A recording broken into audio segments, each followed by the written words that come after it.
Suresh furnished a following particular of his income earned during the previous year relevant to the assessment year 2020 and 21.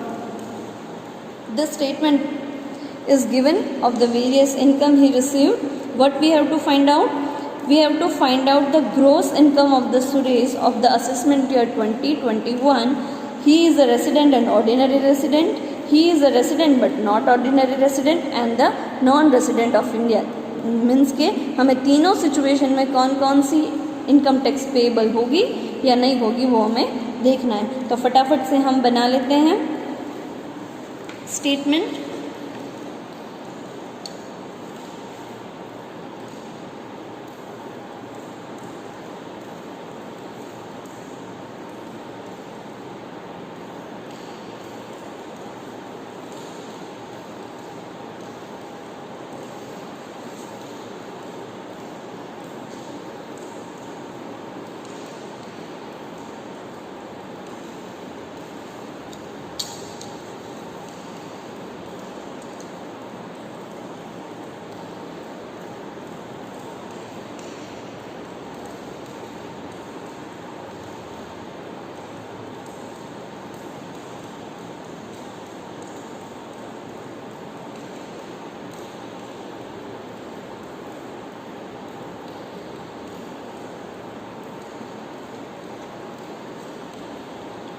One by one हम क्या करेंगे, one by one हम each section को देखेंगे, each income को देखेंगे और तय करेंगे कि वो इंडियन इनकम है या फॉरेन इनकम, उसके हिसाब से कितना टैक्सेबल होगा वो हम लिखेंगे।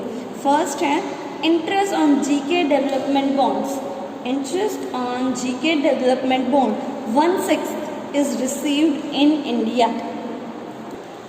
अब हम थोड़ा कैलकुलेशन कर लेते हैं कि जीके बॉन्ड है उसमें से इनकम अर्न हुई है, उसमें से 1/6 पार्ट रिसीव्ड इन इंडिया है, रिसीव्ड इन इंडिया ऐसा लिखा हुआ है। तो रिसीव्ड इन इंडिया हुई तो वो इंडियन इनकम हुई,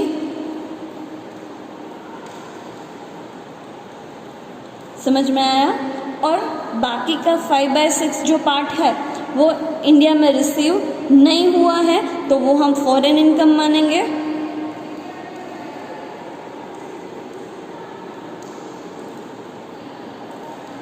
समझ में आया। जो 27,000 टोटल इनकम है उसमें से 1/6 पार्ट इंडियन इनकम है, बाकी की 5/6 पार्ट फॉरेन इनकम है। सो 27,000 का 1/6 कितना हुआ,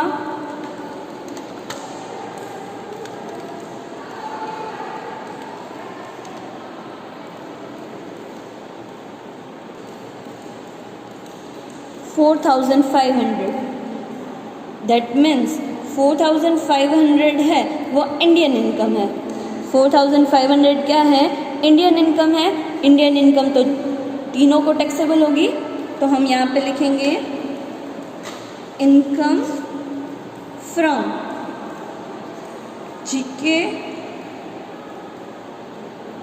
bond interest 1/6 part, 1/6 part that is Indian income. Indian income तीनों को टैक्सेबल होगी। सो 4,500, 4,500, 4,500। बाकी की जो इनकम है जो आएगी 22,500, 22,500 रुपीज़ वो फॉरेन इनकम हुई।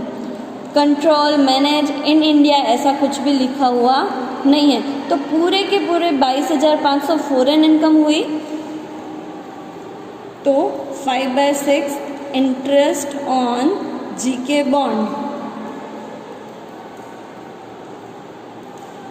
रेसिडेंट और ऑर्डिनरी रेसिडेंट को तो टोटल फॉरेन इनकम हो या इंडियन इनकम हो उससे तो टैक्स पे करना ही पड़ेगा, तो सिर्फ ऑर्डिनरी रेसिडेंट को आएगा, नॉन रेसिडेंट और बट नॉट ऑर्डिनरी रेसिडेंट को नहीं आएगा, क्योंकि 5/6 पार्ट फॉरेन इनकम है और control and manage in India ऐसा कुछ भी लिखा हुआ नहीं है।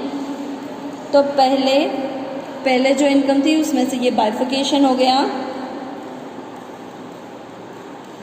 4,500 इंडियन इनकम थी तो वो तीनों को टैक्सेबल हुई, या और 22,500 जो फॉरेन इनकम है वो सिर्फ रेसिडेंट और ऑर्डिनरी रेसिडेंट को ही टैक्सेबल हुई. Then second,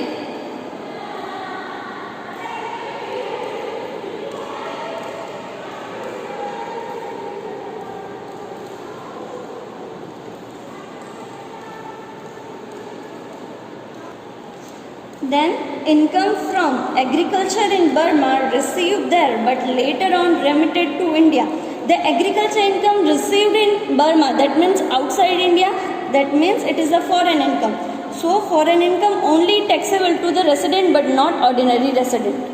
Understood? That is a foreign income from Burma, that is a foreign income taxable to resident and ordinary resident only. That is agriculture income, that is not a business income, that is in control or managed in India. ऐसा कुछ होगा ही नहीं क्योंकि वो agriculture income है, business income नहीं है. तो सिर्फ 3,20,000 किसको टैक्सेबल होगा? रेसिडेंट एंड ऑर्डिनरी रेसिडेंट को ही होगा.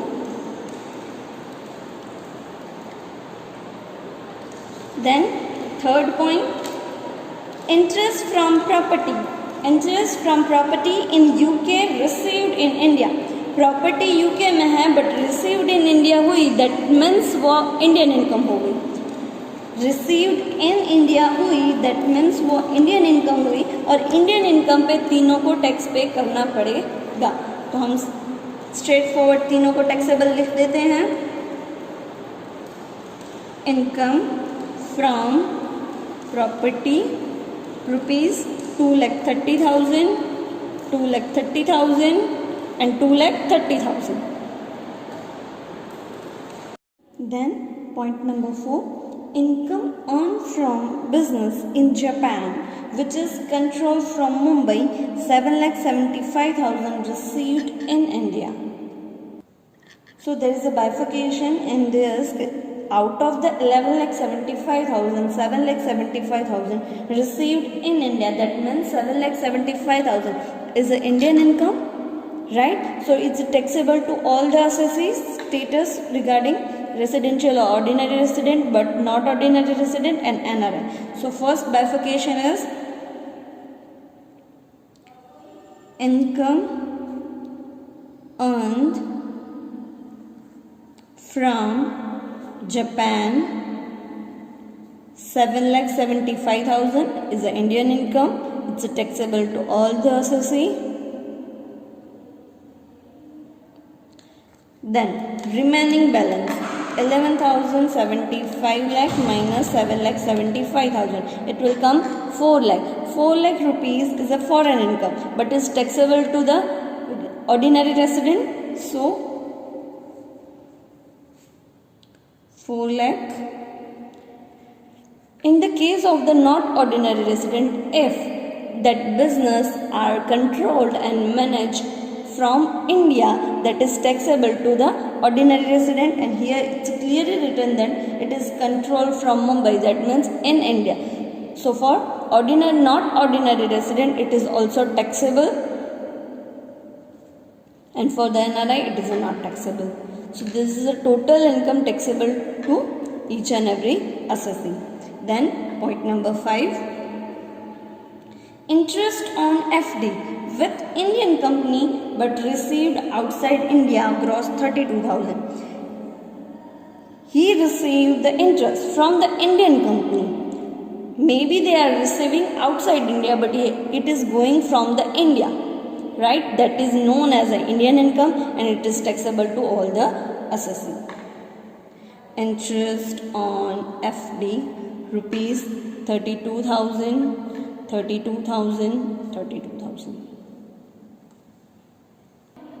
Then point number 6, past profit from the business in the Japan brought to India in July 2019, 1,50,000. There is a profit earned in Japan, received in Japan, but later on we will remit it. That means in the profit, past profit means previous year's profit. 2019 is the previous year. preceding that previous year there is earned profit and they are remitted in the 2019, but when they are earned that profit they are paid a tax. So now just is transferring from Japan to India, it's just a transfer. So we in the previous year or in the whenever in which year the profit would be earned or received, they paid the tax in that year. They are remitted in this year, so no need to pay tax double. So we will write 6 past profit, and it is not tax payable of any kind of assessing. Just it is a past profit, not current year's profit. Then point number 7, profit from the business in Mumbai managed outside India, 50% of the profit received outside India. Profit of business in Mumbai, that means the business in India, that means it's Indian income. Indian income whichever is received outside India, how much percent, it doesn't matter. Indian income fully taxable in the hands of all the assessing. So it's an Indian income that we have to pay tax on all the assessing. So profit from business in Mumbai, 50,000, 50,000, 50,000. Then point number 8, profit on a sale of the house property in India but received in Japan. Property is in India, that means Indian income, taxable to all the assessing.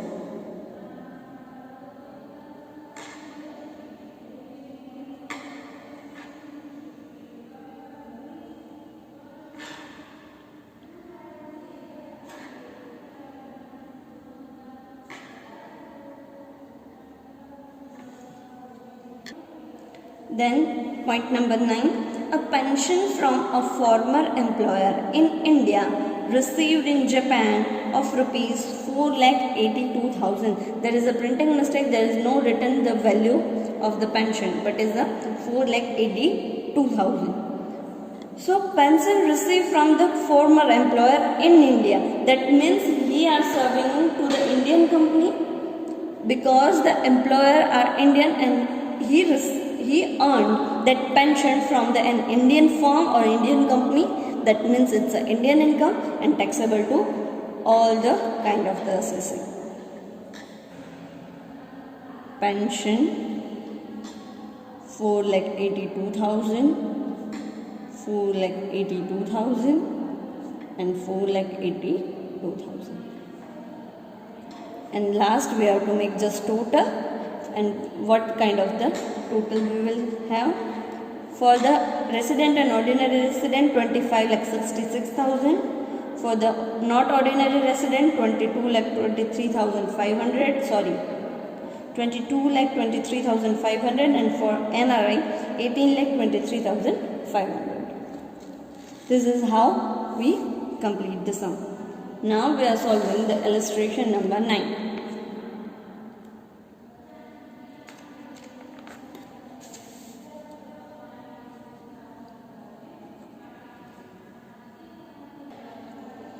Following are incomes of the Sajni during the previous year relevant to the assessment year 2020-21.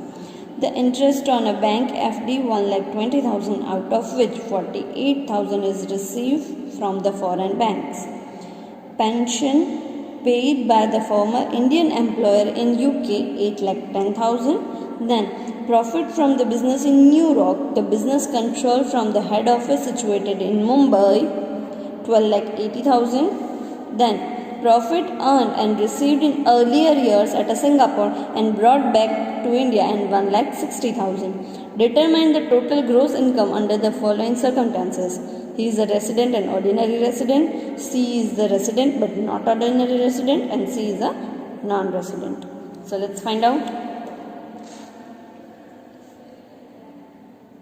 First point, interest on a bank FD 1,20,000 of rupees 1,20,000. So out of rupees 1,20,000, 48,000 received from the foreign banks.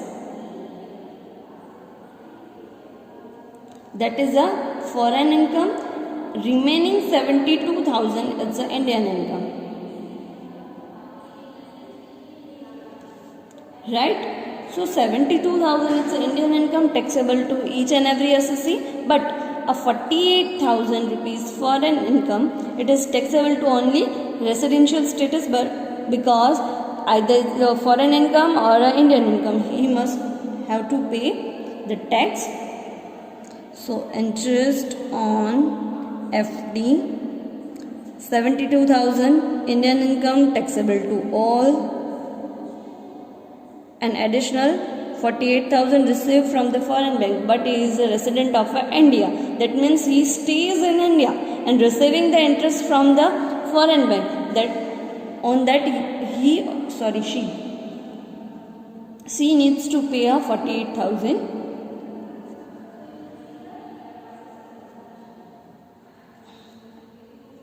Then point number 2, pension paid by the former Indian employer, that means the Indian income 8,10,000 whenever it's received in UK or anywhere else, she is receiving from the Indian employer, so he is liable to pay tax. So pension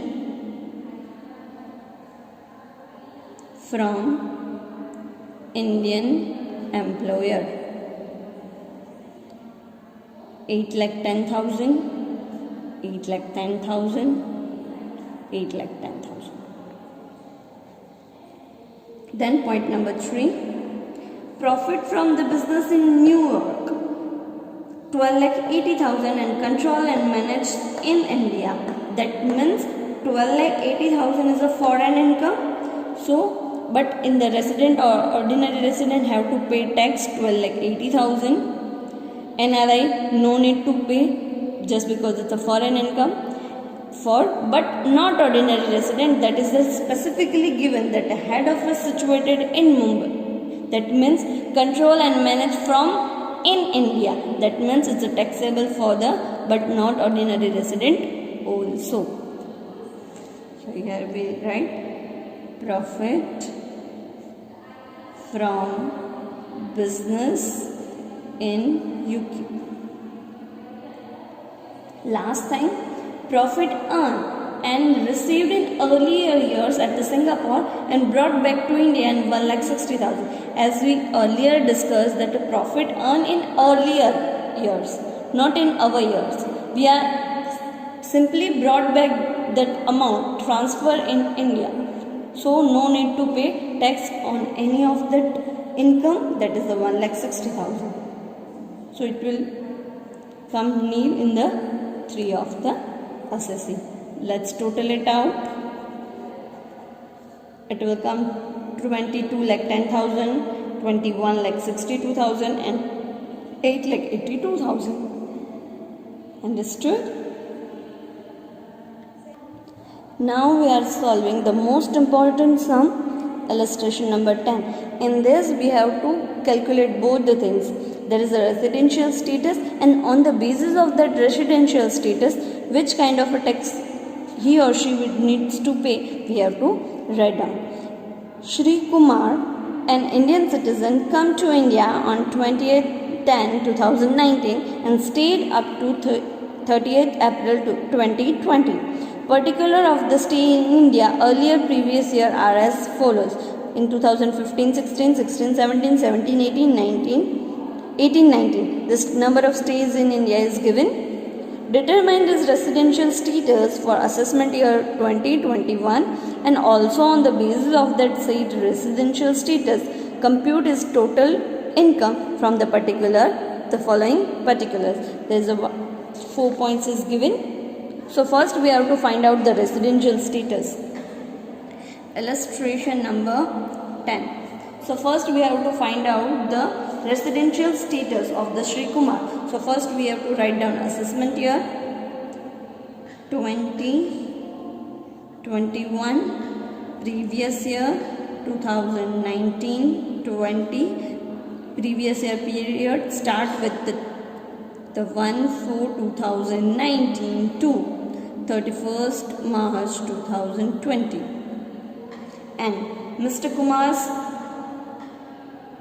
come on India on the date of 20th/10/2019 to 30th April, but our year ended in 31st March. So we will write calculating till 31st March only. We will start our calculation from the month October. On the date of the 20th, he arrives in India. That means out of the 20th date till the 31 date, the total days is 13 or 12. 12 days. Then November, that is 30, December 31, January 31, February, it's a leap year, so 29, and March 31 days. Total 12 plus 30 plus 31 plus 31, 29 plus 31, 164 days. So first we have to find out the our on the basis of the our condition. First condition it must be 182 days or more in India, but there is only 164 days. The second condition, but it's a clearly clarify that it is an Indian citizen. If he is an Indian citizen, then if 60 days are reformed in the 182 days, right? So no need to clarify that. The one additional exception is there. In the case of an Indian citizen or a person of the Indian origin who is being engaged outside India, whether regarding the service or not, come on visit in India in a previous year, the period of the 60 days stays in a basic condition will be extended to 182 days. On the basis of that clarification, that is, if he is an Indian citizen or Indian origin, 60 days extended to the 182 days. So now the second question is become irrelevant. So the residential status of the Sri Kumar is non-resident.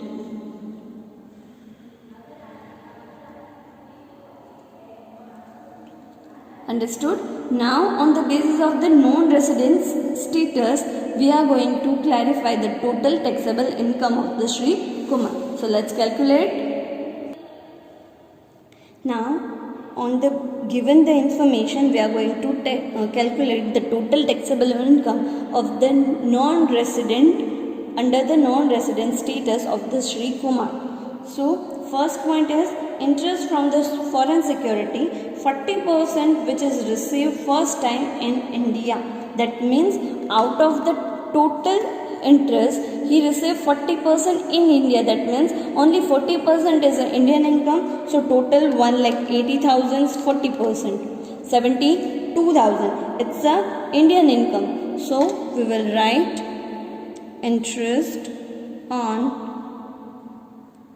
foreign security 40%, just because 40% received in India, 72,000. Then point number 2, interest on debenture of the Indian course received abroad, but debenture interest received in India accrue in India, that means an Indian income. So whole 1 lakh rupees is taxable. Debenture interest of Indian company, 1 lakh. Then point number 3, Profit from the business in Ahmedabad, control from abroad.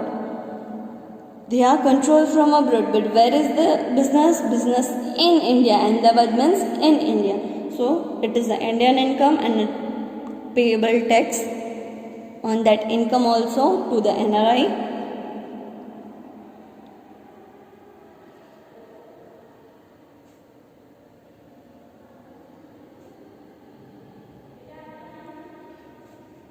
₹14,25,000. Then rent from the property situated outside India which is later brought to the India. जो rent की amount है वो India के outside area से हुई है, उसके बाद हमने सिर्फ ब्रॉट आउट किया है to the India which is not taxable just because it is related to the earlier year, not our current year. In the earlier year they paid the tax on the whichever country the rent would be received, but in India there is a no tax payable. Then let's total it out. 72,000 plus 1 lakh plus 14,25,000. Total is 15,97,000. That is the total income of Shri Kumar under the non-residential status. Understood?